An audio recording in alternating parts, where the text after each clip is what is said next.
Ayan guys, welcome back po. Yes, this is yo, Bagay Down yo. So nandito po tayo ngayon sa farm nila nanay at tatay. Yes yo. So ipapakita ko po sa inyo at mamimitas po tayo ngayon ng talong. Ayan guys, ito po dito yung garden nila nanay.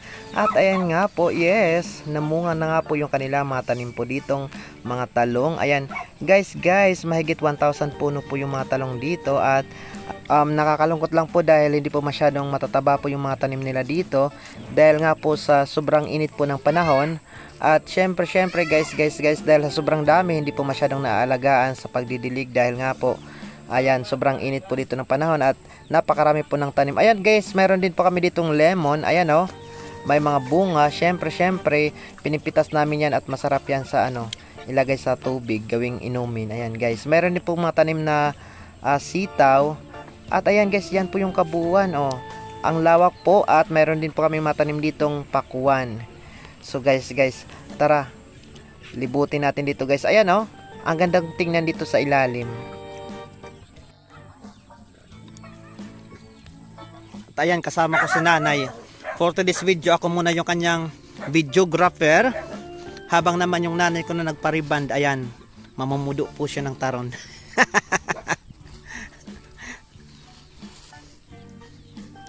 Kabay sa'yo, ang hiwa-hiwarang naman ng garden namin. Sige.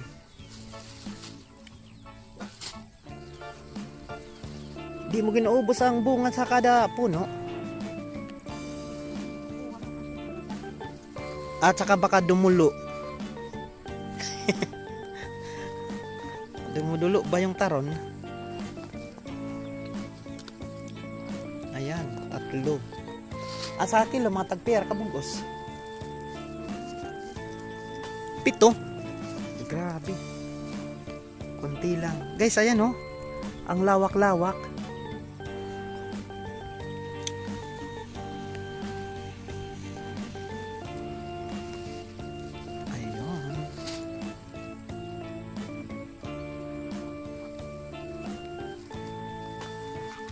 Sige, huwag ka lang maalalangkag.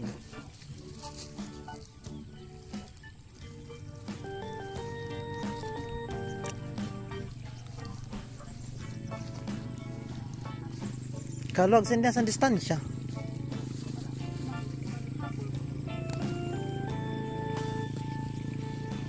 Na, dunot.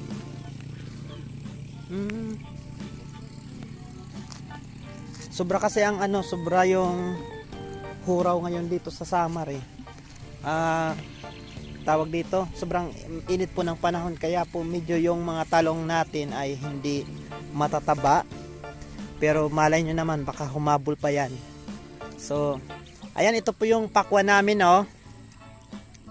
Guys, ito po dito yung pakwanan. Yes yo, by August ready na po yan i-serve sa mga misa ninyo. Ayan oh. Wow. Ang luag-luag oh, guys oh. Ayan. At ayan, pinamumubuan yung tanim dito. Edmond. At ayan guys, for today's video, meron po kami ditong ginamit na aparato. Ito po yung tinatawag na indigenous gripo. Ayan oh. So ang tubig pong ito ay galing po doon sa ayan oh. Ayan yung hose. Galing po doon sa balon, may balon po doon at saka pinaaawas namin dito. So ito po yung tatawag namin na indigenous gripo. Ayan oh.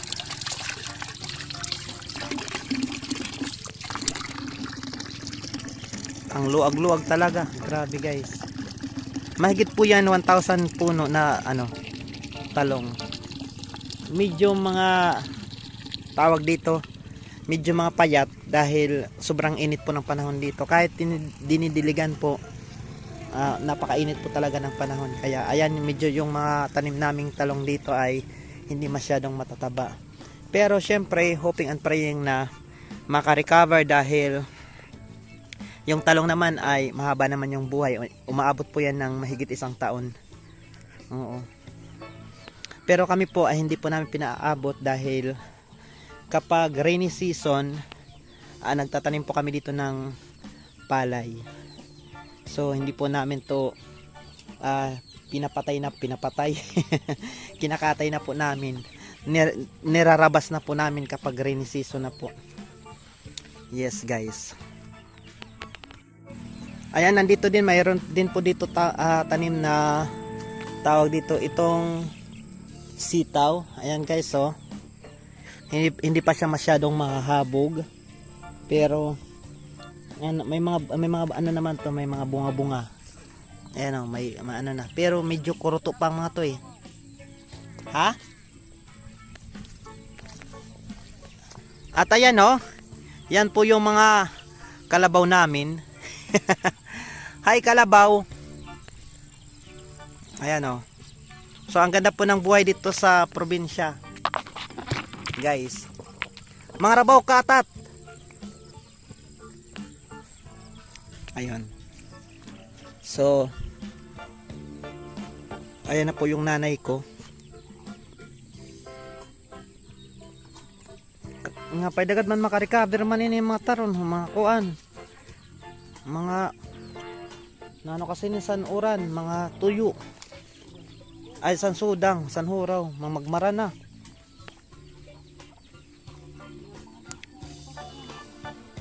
Hindi pa pwede. Ayan guys, oh.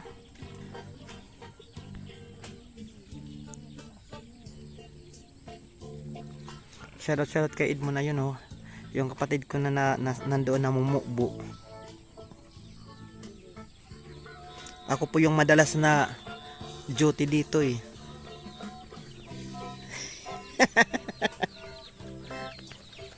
So for today's video, sila po muna, pinagbigyan ko muna na sila yung ano, mga siwa dito. Guys, ayan naman po yung mga Babuyan Island namin. Ayan, oh. Yan po yung mga Babuyan Island namin. Malalaki na po, oh, yung mga biik namin na pinakita ko sa inyo nung nakaraan. Ayan, oh, lechonin na. So pwede na po yan. Ayan, oh, mayroon pa ditong kabang. At mayroon pa ditong isa pang pasi. At ito naman yung pakal. Ayan. Dalawa po yan. Mga inahing baboy. So shoutout sa inyo mga baboy.